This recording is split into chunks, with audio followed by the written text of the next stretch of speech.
Hello friends, રીપી e learning હબમાં આપનું સ્વાગત છે. મિત્રો, સિલિકોનના અગત્યના સંયોજનો એનો પાર્ટ 2 આપણે જોઈએ. પાર્ટ 2 માં આપણે શું ભણવા છે? તો પાર્ટ 2 માં આપણે સિલિકેટ સંયોજનો ભણવા છે.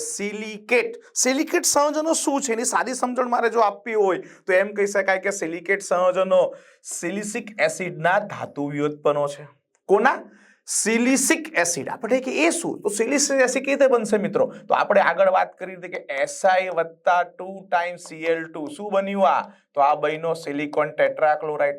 સિલિકોન ટેટ્રાક્લોરાઇડ નું જળ વિભાજન કરીએ 4 ટાઈમ H2O કરીએ -4 ટાઈમ HCl થશે એટલે આપણને SiOH4 ટાઈમ. ઓકે, જેને તમે આમ પણ રિપ્રેઝન્ટ કરી શકો, તમે જેને આમ પણ બતાવી શકો કેવી રીતના H4SiO4. આ તમારો સિલિસિક એસિડ થયો. અને સિલિસિક એસિડ માંથી મિત્રો આપણે 4H કાઢી નાખીએ એટલે SiO4 -4. આની સાથે આપણે ધાતુ આયનો જોડીએ તો એ આપણા સિલિકેટ થયા. ઓકે, તો સિલિકેટ જે છે એનો પાયાનો બંધારણીય એકમ જે અહીંયા લખ્યો તે પ્રમાણે SiO4 -4 થશે. એ SiO4 -4 માં સિલિકોનનું સંકરણ sp3 સંકરણ. કયું? sp3. કાર્બનની જેમ મિત્રો બહુ સિમ્પલ વસ્તુ છે, બરાબર છે. કાર્બનની જેમ મિત્રો અહીંયા સિલિકોનમાં બી એક s કક્ષકનો ઇલેક્ટ્રોન p કક્ષકમાં ઉત્તેજિત થશે અને એના કારણે sp3 સંકૃત કક્ષકોમાં આપણને 4 મિત્રો આવી રીતે અયુગ્મિત ઇલેક્ટ્રોન મળશે, બરાબર છે. એટલે કયું સંકરણ થયું એની અંદર? sp3 સંકરણ. અને sp3 સંકરણમાં સિલિકોન પરમાણુની આસપાસ 4 ઓક્સિજન પરમાણુ સમચતુષ્ફલકીય રીતે ગોઠવાયેલા હોય. કેવી રીતના તમને બતાવું? તો અહીંયા તમને દેખાતો હોય તો સેન્ટરમાં મિત્રો શું છે? અહીંયા સિલિકોનનો પરમાણુ છે, એની સાથે 4 ઓક્સિજન 1 2 3 અને 4 સમચતુષ્ફલકીય શેપમાં ગોઠવાયેલા છે. અને sp3 સંકરણ થાય એટલે સમચતુષ્ફલકીય શેપ તો સ્વાભાવિક છે મિત્રો. ઓકે, અને સિલિકોન પરમાણુની ભાગીદારી દ્વારા વિવિધ બંધારણ બને. હવે જે આપણે સિલિકેટ અલગ અલગ સંયોજનો ભણશું, એ સિલિકેટ સંયોજનો પ્રાપ્ત કેવી રીતે થાય, બને કેવી રીતના, મળે કેવી રીતના? તો આની સાથે કેટલા ઓક્સિજન પરમાણુ છે? 4. તો એ ઓક્સિજન પરમાણુની ભાગીદારી દ્વારા આપણને વિવિધ બંધારણો રચે, વિવિધ પ્રકારના સિલિકેટ વચ્ચે. વિવિધ પ્રકારના સિલિકેટમાં આપણે ટોટલ અહીંયા 6 પ્રકારના સિલિકેટ જોશું.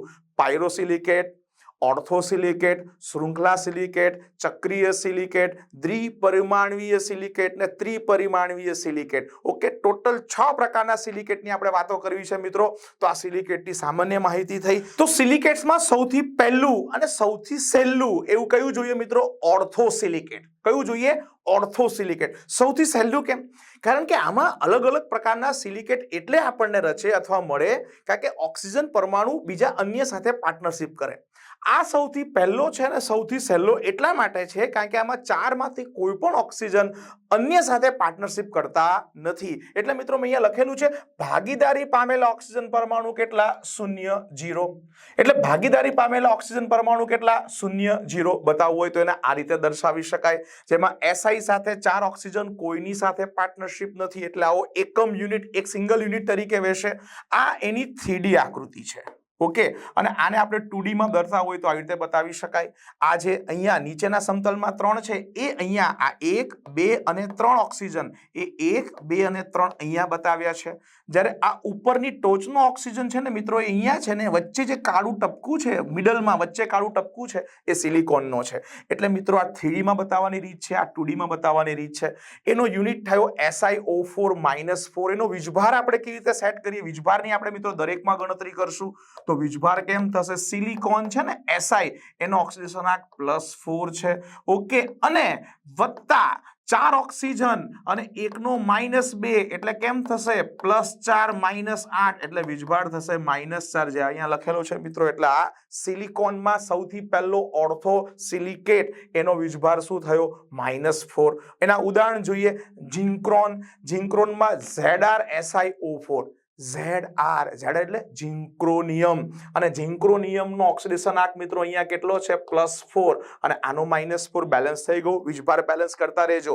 ઓકે, આ છે ફિનાસાઇટ, બરાબર? ફેનાસાઇટ Be2SiO4 અને એના જેવું લાસ્ટમાં મિત્રો વિલેમાઇટ જે Zn2SiO4. ઓકે, તો આ અલગ અલગ પ્રકારના કેવા થયા? ઓર્થોસિલિકેટ. ચલો ઓર્થોસિલિકેટ પછી આપણે જોઈશું પાયરોસિલિકેટ. પાયરોસિલિકેટમાં શું ખાસિયત છે તો આની અંદર જે પેલા બે SiO4 ના યુનિટ હતા એકમ હતા એમની વચ્ચે એક ઓક્સિજન સિંગલ ઓક્સિજનની પાર્ટનરશિપ થયેલી છે એટલે ભાગીદારી પામેલા ઓક્સિજન પરમાણુ કેટલા મિત્રો એક થશે અને એને આપણે આવી રીતે બતાવી શકીએ બે અલગ અલગ યુનિટ એમની વચ્ચે આ એક ભાગીદારી પામેલો જેને સેતુબંધ ઓક્સિજન બી કહેવાય બે વચ્ચે બ્રિજનું કામ કરે સેતુનું કામ કરે ઓકે આ તમારી 3D ડાયમેન્શન ને આ આપણે 2 ડાયમેન્શનમાં આવું કંઈક બતાવી શકીએ ઓકે અને અહીંયા એનું સૂત્ર Si2O7 કેવું Si2O7 તમે જોઈ શકો બે સિલિકોન અહીંયા છે અને ઓક્સિજન 1 2 3 4 5 6 અને 7 એનો અહીંયા વીજભાર -6 કેવી રીતે આવ્યો તો બે સિલિકોનનો 4 ગુણ્યા 2 એટલે 8 થશે અને અહીંયા 7 ઓક્સિજન તો 7 દુ 14 તો થશે -14 +8 -14 એટલે વીજભાર થશે -6 તો આનો વીજભાર -6 આવશે એના ઉદાહરણ મિત્રો આપણે યાદ રાખશું થોર્વેટાઇટ જેમાં Fe2 બરાબર એટલે સ્કેન્ડિયમ થયો Si2O7 આનો વીજભાર મિત્રો સ્કેનેડિયમનો અહીંયા જે છે +3 ઓક્સિડેશન સ્ટેટ છે બે વખત છે એટલે 6 થઈ જશે અને પછી એલેન એટલે મિત્રો લેન્થેનોઇડ્સ કેવા લેન્થેનોઇડ્સ અને લેન્થેનોઇડનો સામાન્ય ઓક્સિડેશન સ્ટેટ મિત્રો લેન્થેનોઇડનો સામાન્ય ઓક્સિડેશન સ્ટેટ +3 છે અને લેન્થેનોઇડ બે વખત લઈએ એટલે +6 થઈ જશે તો એક થોર્વેટાઇટ એક ઉદાહરણ યાદ રાખવાનું છે ને લેન્થેનોઇડ્સમાં Ln2Si2O7 એટલે આનું કોઈ સામાન્ય નામ નહીં કહી એમ કહી શકીએ કે લેન્થેનોઇડ્સના પાયરોસિલિકેટ ઓકે જેમાં આપણને એક ઓક્સિજન સેતુબંધથી જોડાયેલો છે આવી રીતનું સ્ટ્રક્ચર ધરાવે ચલો મિત્રો હવે આપણે આગળ વધીએ ચક્રીય સિલિકેટમાં મિત્રો શું થશે બે ઓક્સિજન પરમાણુની પાર્ટનરશિપ થશે અને અહીંયા આપણને બે અલગ અલગ રીતે વલય ચક્રીય સાયકલ આપણને જોવા મળશે ઓકે કેવી રીતના આપણે જોઈએ તો પહેલા તો ભાગીદારી પામેલા ઓક્સિજન પરમાણુ કેટલા બે બરાબર અને બે અલગ અલગમાં તમે ધ્યાનથી જુઓ ને તો મિત્રો આની અંદર 3 એક યુનિટ જોડાયેલા છે SiO4 ના 1 2 અને 3 ઓકે અને આની અંદર SiO4 ના તમે ગણો 1 2 3 4 5 અને 6 ટોટલ 6 યુનિટ જોડાયેલા છે ઓકે અહીંયા 3 સિલિકોન છે અને ઓક્સિજન તમને ગણાવી દઉં 1 2 3 4 5 6 7 8 9 તો ટોટલ 9 ઓક્સિજન થયા અહીંયા Si3 છે એટલે 4 ગુણ્યા 3 +12 અને 9 ઓક્સિજન છે મિત્રો એટલે આ થશે -18 +12 -18 એટલે વીજભાર થશે -6 ઓકે મિત્રો તે પ્રમાણે જરાક આને ધ્યાનથી જુઓ 6 યુનિટ છે આવા SiO4 ના 6 છે એટલે 6 સિલિકોન એમાં અને ટોટલ ઓક્સિજન તમે ગણશો તો 18 ઓક્સિજન પરમાણુ થશે અને 6 ચોક મિત્રો 24 +24 અને -18 ગુણ્યા 2 કરીએ એટલે કેટલા થશે 36 અને +24 -36 એટલે વીજભારનો થઈ ગયો -12 વીજભાર ગણતા રહેજો મિત્રો ઓકે તો આવી રીતે એને આપણે વીજભાર ગોખવાના નથી આપણે આકૃતિ સમજીએ એની અંદર સિલિકોન ઓક્સિજનના પરમાણુ મગજમાં યાદ રાખીએ અને એના ઉપરથી વીજભાર આપણે સેટઅપ કરી શકીએ આનો -6 છે આનો -12 છે બરાબર બે અલગ અલગ રીતે આવી રીતે શું થશે ચક્રીય સિલિકેટ રચાશે આનું ઉદાહરણ વેલસ્ટોનાઇન જેમાં Ca3Si3O9 અને બીજું ઉદાહરણ છે બેનિટોલાઇટ જેમાં BATI Si3O9 ઓકે અને આનું એક ઉદાહરણ છે મિત્રો બેરાઇલ બરાબર અહીંયા BE આવશે BE ટ્વાઇસ 3 વખત Al2Si6O18 ઓકે આવી રીતના આ મિત્રો છે ને આનો વીજભાર આનો +3 ગુણ્યા 2 એટલે +6 થશે અને આનો વીજભાર +2 આવે ઓકે આ કે બીજા સમૂહનું તત્વ છે એના ગુણ્યા 3 કરશો એટલે આનો +6 +12 અને આનો વીજભાર થશે -12 એટલે બેલેન્સ થઈ ગયું મિત્રો આવી રીતે બેરાઇલ ઓકે ધેન આફ્ટર આપણે આગળ વધીએ પછીનો સિલિકેટ લઈએ એટલે શૃંખલા સિલિકેટમાં પણ ભાગીદારી પામેલા ઓક્સિજનની સંખ્યા 2 આગળ પણ 2 હતા પણ 2 ભાગીદારી કરીને 3 નું વલય બનાવતા હતા ચક્ર બનાવતા હતા ક્યાં તો 6 ભેગા થઈને વલય બનાવતા હતા અહીંયા વલય નહીં બને અહીંયા આપણને શૃંખલા સ્વરૂપે ચેન સ્વરૂપે મળે એટલે આને ચેન સિલિકેટ પણ આપણે કહી શકીએ બરાબર છે એમાં પણ મારે બે પ્રકાર પાયરોક્સિન જેમાં સિંગલ ચેન છે એક જ શૃંખલા ચાલશે અને એમ્ફીબોલ્સ જેમાં ડબલ ચેન છે કેવી ચેન છે ડબલ ચેનમાં શું થશે એક ચેનની નીચે એક ચેન આકૃતિ જોઈએ તો જ ખબર પડશે તો આ જે પાયરોક્સિન છે એમાં સિંગલ ચેન તમે જોઈ શકો કે SiO4 ના જે યુનિટ છે આવી રીતે જોડાયેલા છે અને આમાં તમારે આમ જોવાનું છે એક ચેન અને એની આ એક ચેન થઈ એની નીચે બીજી એક ચેન થઈ તો ડબલ ચેન થઈ મિત્રો, બરાબર, એમ્ફીબોલ્સ તરીકે ઓળખાશે. આનો SiO3-2 કેવી રીતે કરશું જરાક ગણતરીમાં ધ્યાન આપજો મિત્રો. કેમ કરશું તો અહીંયા આપણે કોઈ પણ એક યુનિટ પકડી લઈએ, આ યુનિટને આપણે લઈ લઈએ તો આની અંદર એક સિલિકોન સેન્ટરમાં તો હશે જ, પછી આ એક ઓક્સિજન, હવે આ ઓક્સિજન અડધો ગણવાનો છે ને આ ઓક્સિજન બી અડધો ગણવાનો છે, કારણ કે અડધો તો આનો હોય અડધો તો આ બાજુનો હોય, એટલે ઓક્સિજન કેટલા થયા 1, પછી અહીંયાનો ઓક્સિજન 2, અહીંયા અડધો અડધો એટલે 3, અને સિલિકોન તો એક ખરો એટલે SiO3-2, બરાબર, અને એના ઉપરથી વીજભાર ગણીએ +4, અને O3 એટલે -6, +4 -6 એટલે -2, ઓકે. અને આવી રીતના મિત્રો અહીંયા n ટાઈમ, કેટલા ટાઈમ n ટાઈમ, 4 ટાઈમ નહીં આવે n ટાઈમ આવશે. તો આવું થશે. પેલામાં તમને હું વીજભાર ગણાવી આપું, એમાં વીજભાર કેમ થશે તો ધ્યાન આપજો, આ રેખા જરાક વચ્ચેથી કાઢી લઈએ, ઓકે. અને એની અંદર આપણે વીજભાર અહીંયા SiO4, તો હું જરાક કયો યુનિટ લઉં છું બરાબર ધ્યાનથી જોજો, તો હું આ આખો એક યુનિટ લઉં છું આવી રીતના, જેમાં 4 SiO4 ને મેં જોડ્યા છે, 1 2 3 4, તો 4 સિલિકોન, 1 અહીંયા બીજો, પછી અહીંયા ત્રીજો અને અહીંયા ચોથો, તો 4 સિલિકોન થઈ ગયા મિત્રો.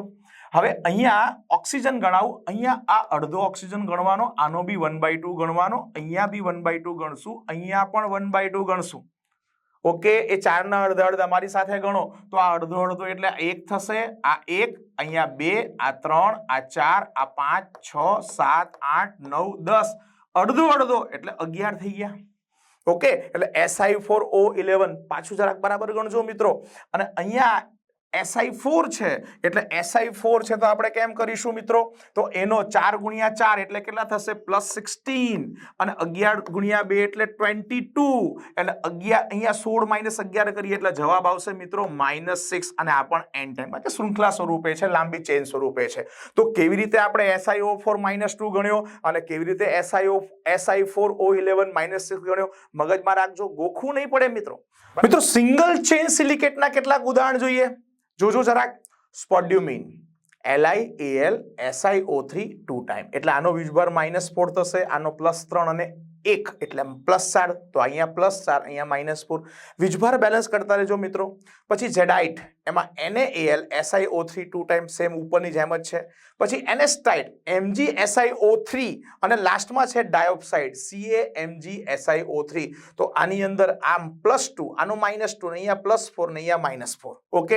જરાક એવી રીતે આપણે ડબલ ચેન વાળા જે સિલિકેટ છે, શૃંખલા સિલિકેટ, એના કેટલાક ઉદાહરણ જોઈએ, બરાબર. ટર્મોલાઇટ, અને ટર્મોલાઇટ ની અંદર Ca2 Mg5 Si4O11 twice OH twice, આનો વીજભાર થશે -12, અને ઉપર બીજા 2 એટલે -14, અહીંયા તમે ગણો તો +10 અને +4 એટલે થઈ ગયા, ઓકે. એ રીતે. અને એસ્બેસ્ટોસમાં આનો વીજભાર -6, આનો -2 એટલે -8, અને આનો +6 અને આનો +2, એટલે મિત્રો વીજભાર બેલેન્સ કરવાનું આવી રીતના, ઓકે. કયું ઉદાહરણ છે ટર્મિનોલાઇટ, સૂત્ર યાદ રાખવા પ્રયત્ન કરવાનો છે, અને એસ્બેસ્ટોસ, બરાબર મિત્રો. તો આ આપણા થયા કયા, તો આપણા 2 ઓક્સિજનની ભાગીદારીથી મળેલા શૃંખલા સિલિકેટ, ઓકે. હવે આપણે કરીએ છીએ સ્તરીય સિલિકેટ. કેવા મિત્રો, સ્તરીય એટલે દ્વિપરિમાણીય સિલિકેટ, જેને આપણે કહીશું સ્તરીય સિલિકેટ, બરાબર. સ્તરીય સિલિકેટમાં ભાગીદારી પામેલા ઓક્સિજન પરમાણુની સંખ્યા કેટલી 3, બરાબર છે. તો તમારા જે SiO4 યુનિટ છે, જે તમારો સિલિકેટ છે, એના 3 ઓક્સિજન પરમાણુ અન્ય 3 એકમો સાથે પાર્ટનરશિપમાં થશે, એટલે આને આપણે જોવો હોય તો આવી રીતનો દેખાય. આપણે કોઈ પણ એકને જરાક સેન્ટરમાં લઈ લો તો આનો આ એક ઓક્સિજન આની સાથે પાર્ટનરશિપમાં છે, આનો ઓક્સિજન આની સાથે, અહીંયા આ રીતના. તો અહીંયા દરેક સિલિકેટ જે છે SiO4 છે, તેનો પ્રત્યેક ઓક્સિજન પરમાણુ અન્ય 3 સાથે પાર્ટનરશિપમાં છે.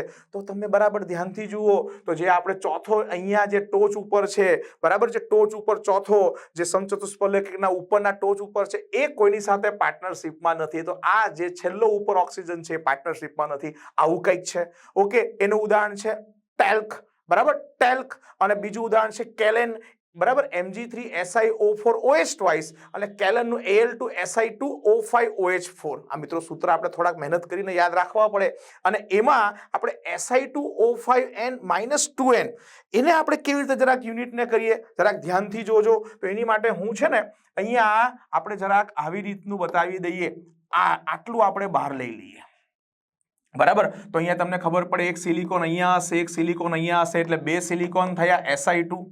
પછી આ ઓક્સિજન આપણે અડધો ગણશું, આ ઓક્સિજન આપણે અડધો ગણશું, અહીંયાનો બી અડધો ગણશું, અહીંયાનો પણ અડધો ગણશું, એટલે આ એક ઉપર અડધો અડધો, એક નીચે અડધો અડધો 2, પછી અહીંયા 3, અહીંયા 4, અહીંયા 5, ટોટલ 5 થઈ ગયા O5.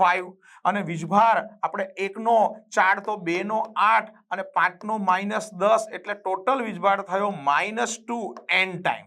તમે આમ પણ લખી શકો -2 કૌંસમાં કરીને n, અને તમે જો 12 લખો તો -2n આમ લખી શકાય. ઓકે, તો આ તમારો Si2O5 જે આપણા દ્વિપરિમાણીય અથવા તો સ્તરીય સિલિકેટનો બરાબર છે એકમ થયો.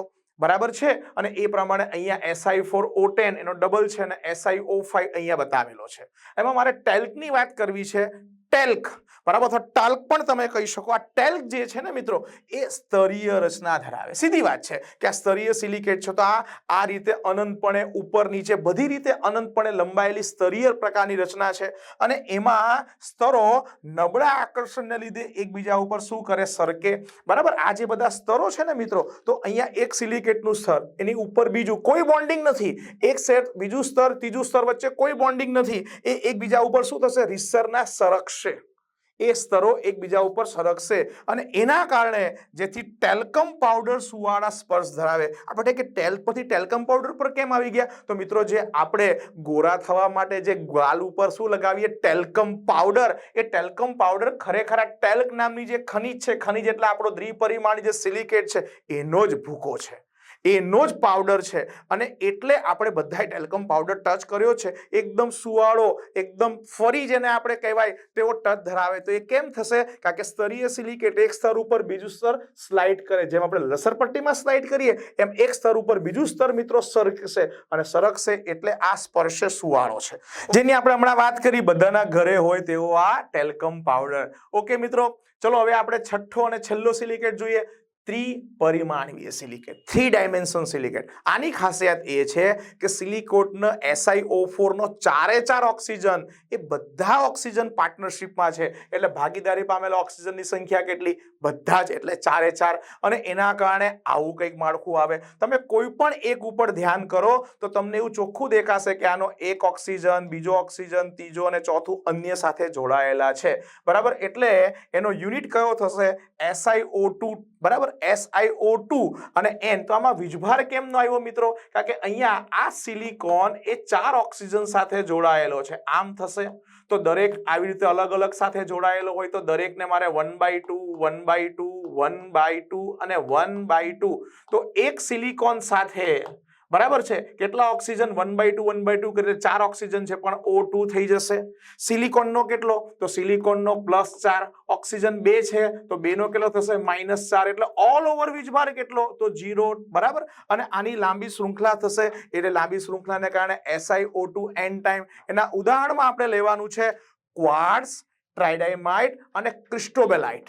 બરાબર. આ બધા કેવા છે મિત્રો? આપણા ત્રિપરિમાણીય સિલિકેટ છે, 3 ડાયમેન્શન સિલિકેટ છે. ઓકે, ચલો આગળ વધીએ. એલ્યુમિનો સિલિકેટ. એલ્યુમિનો સિલિકેટ શું છે?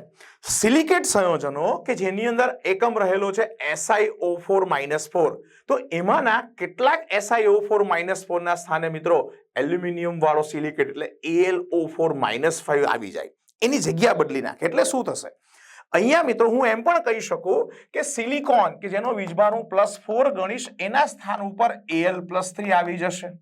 બરાબર. સિલિકોનનું રિપ્લેસમેન્ટ થઈ જશે અને સિલિકોનના સ્થાન ઉપર એલ્યુમિનિયમ +3 આવશે. એટલે આને એમ લખાય કે SiO4-4 આયન છે એના સ્થાને AlO4-5 આયન હાજર હોય તો એને મારે શું કહેવાનું છે? એલ્યુમિનો સિલિકેટ. અને મિત્રો બધા Si રિપ્લેસ નથી કરવાના. શબ્દ પકડજો. કયા? કેટલાક, જેમાં કેટલાક SiO4-4 ના સ્થાને AlO4-4 આવી જાય, -5 આવી જાય મિત્રો, તો એને આપણે શું કહીશું? એલ્યુમિનો સિલિકેટ. ઓકે, એટલે અહીંયા બતાવ્યું છે Si એની સાથે 4 ઓક્સિજન હોય, વીજભાર થશે -4. એ આપણને ગણતા આવડે છે, આપણે વીજભાર જાણીએ છીએ. ફરી પાછું એકવાર મિત્રો, સિલિકોનનો વીજભાર કેટલો? +4. સિલિકોનનો +4, 4 ઓક્સિજનનો -8 એટલે ઓલરેડી -4 થશે, જે અહીંયા બતાવેલો છે. હવે એના સ્થાન ઉપર આપણે એલ્યુમિનિયમ લઈએ તો એલ્યુમિનિયમનો ઓક્સિડેશન આંક આપણને ખબર છે મિત્રો 3 કરતા વધારે તો હોય નહીં એટલે એનો +3 અને 4 ઓક્સિજનનો -8 એટલે ઓલ ઓવર આનું થશે -5 જે પણ અહીંયા બતાવેલો છે. એટલે શું થયું SiO4 -4 નું રિપ્લેસમેન્ટ AlO4 -5 વડે થયું. ઓકે મિત્રો, હવે એમાં +1 ધન વીજભારિત ખામી આલ્કલી ધાતુ વડે દૂર થાય. +1 ની ખામી કેવી રીતના? તો આપણે એમ કીધું કે SiO4 જતો રહેશે અથવા એના સ્થાન ઉપર AlO4 -5 આવશે. તો સીધી વાત છે આ -4 છે -5 છે તો એ જે ખામી છે ને મિત્રો +1 વીજભારની, કારણ કે અહીંયા વીજભાર 4 હતો અહીંયા વીજભાર 3 છે તો એક ધનભાર ઓછો છે, એ ખામી આલ્કલી ધાતુ વડે દૂર થાય. આલ્કલી ધાતુ એટલે જાણો ને ગ્રુપ 1 સમૂહ 1 ની ધાતુઓ, તો સમૂહ 1 ની ધાતુ જેને સામાન્ય ઓક્સિજન અવસ્થા +1 છે તેની સાથે જોડાય અને આવી M+ આલ્કલી ધાતુ આયનના ઉપયોગથી એની સાથે જોડાવાથી શું થશે યાદ રાખજો, એની સખ્તાઈમાં વધારો થાય. સખ્તાઈમાં શું થશે? વધારો થશે. એને એક ઉદાહરણ મારે આપવું છે મિત્રો, એનું ઉદાહરણ છે મિકા અબ્રક કે જેનું સૂત્ર આપણે KL2OH twice Si3AlO10. તમે જુઓ અહીંયા ધ્યાનથી Si3AlO10 એટલે આપણો એલ્યુમિનિયમ સિલિકેટ થયો. એને હું આમ પણ લખી શકું Kl3 કારણ કે અહીંયા એલ્યુમિનિયમ 2 છે, અહીંયા 1 છે, 3 થઈ શકે Si3 અને ત્યાર પછી મિત્રો O10 અને OH twice આ રીતે પણ રિપ્રેઝન્ટ કરી શકાય. મિત્રો આને પ્રચલિત નામ મસ્કોવાઇટ MuSCOVITE મસ્કોવાઇટ તરીકે પણ ઓળખાય છે. એટલે મસ્કોવાઇટ કે એટલે કોણ થશે? માઇકા થશે, અબ્રક થશે. ઓકે મિત્રો, આવો નવો બીજો એક અગત્યનો એલ્યુમિનિયમ સિલિકેટ મારે તમને કહેવો છે, એ છે જીઓલાઇટ. જીઓલાઇટ પણ એક અગત્યનો એલ્યુમિનિયમ સિલિકેટ છે. ઓકે, અને જીઓલાઇટ નું સામાન્ય સૂત્ર M એટલે ધાતુ આયન આવશે. કયા ધાતુ આયન આવશે? તમે જોઈ શકો સમૂહ 1 ના Na અને K+ છે અને Ca+2 છે. સમૂહ 2 ના X/N AlO2 X SiO2 5 time into 2 time H2 આ તમારા જીઓલાઇટ નું સામાન્ય સૂત્ર છે. યાદ રાખવા મિત્રો પ્રયત્ન કરજો. મિત્રો સામાન્ય સૂત્ર પછી એનું બંધારણ જોઈએ દેખાય કેવું, તો જીઓલાઇટ આપણને આવો કંઈક દેખાય. અને મિત્રો અહીંયા ધ્યાનથી જોશો ને તો વચ્ચે અહીંયા છિદ્ર રહી જાય છે, એક પ્રકારની તમે નળી કહી શકો જેને આ લોકો ચેનલ કહે છે. તો આની વચ્ચે એક ચેનલ જેવી રચાય અને એ ચેનલની સાઇઝ આશરે 2.11 એમસ્ટ્રોંગ થી 4.3 એમસ્ટ્રોંગ હોય. આટલી સાઇઝની અંદર ચેનલ્સ રચાય, અંદર ખાલી જગ્યા રચાય જે એક પાઇપ જેવી રચના હોય મિત્રો. હવે આમાં થશે શું કે આ જે નાની સાઇઝ 2.11 થી 4 થયું તો એના કારણે એમાં કેટલાક આયનો ફસાઈ જાય, અંદર અટકી જાય. જેમ આપણા ઘરે ચાળણી હોય, બરાબર, આપણે ઘઉં ચાળીએ તો ઘઉં ચાળવાનો કેમ ચારણો હોય, તો એમાં છે ને મિત્રો તો શું થશે એની અંદર મોટા કદના ઘઉંના દાણા ઉપર રહી જાય પણ નાના પેલા કાંકરા છે, માટી છે, બધું નીચે આવી જાય. સેમ એવી રીતે અહીંયા પણ એક ચાળણી છે પણ આ ચાળણીની સાઇઝ બહુ નાની છે એટલે આનો ઘણા વિશિષ્ટ ઉપયોગ છે. એ ઉપયોગ તમને મારે કહેવા છે. એનો ઉપયોગ છે સોડિયમ જીઓલાઇટ કરીને આવે જે વપરાય છે કઠિન પાણીને નરમ બનાવવા. કઠિન પાણી મિત્રો જ્યારે આમાંથી પાસ કરીએ ને તો ત્યારે આ બધા જે ચેનલ્સ જેને કહીએ એમાં કેલ્શિયમ જેવા આયનો કે જે કઠિનતા પ્રેરે છે એ બધામાં ફસાઈ જાય એટલે નીકળી ન શકે અને નીકળી ન શકે તો પાણીમાંથી કેલ્શિયમ આયનો મિત્રો દૂર થઈ ગયા તો પાણીની કઠિનતા દૂર થઈ ગઈ. એવો ને એવો મિત્રો બીજો એક ઉપયોગ છે ZSM5 જે પેટ્રો રસાયણમાં, પેટ્રો ઉદ્યોગમાં કેટાલિસ્ટ તરીકે, ઉદ્દીપક તરીકે ઉપયોગી છે. અને બીજો મારે તમને ઉપયોગ કેવો છે મિત્રો? આણ્વીય ચાળણી તરીકે. આણ્વીય ચાળણીમાં આપણે શું કરશું કે નાના કદના અને મોટા કદના, ટૂંકમાં કદનો ડિફરન્સ વધારે હોય, બરાબર છે, તેવા અણુઓને આપણે જીઓલાઇટની મદદથી જેમ પેલા ઘઉંમાંથી કાંકરાને ચાળીએ ને એમ આ આણ્વીય ચાળણીનો ઉપયોગ કરીને આપણે નાના મોટા મોલેક્યુલ્સને, અણુઓને શું કરી શકીએ? અલગ કરી શકીએ. ઓકે મિત્રો, તો આપણે છેલ્લે એલ્યુમિનિયમ સિલિકેટ અને એલ્યુમિનિયમ સિલિકેટમાં એક અગત્યનો એલ્યુમિનિયમ સિલિકેટ જીઓલાઇટ, એના બસ ઉપયોગ આપણે યાદ રાખીએ. મિત્રો હવે આપણે મળીએ નેક્સ્ટ વિડીયોમાં. મિત્રો હજી એમાં આપણે કેટલાક સમૂહ 14 ના સંયોજનો જોવાના છે, તો મળીએ નેક્સ્ટ વિડીયોમાં.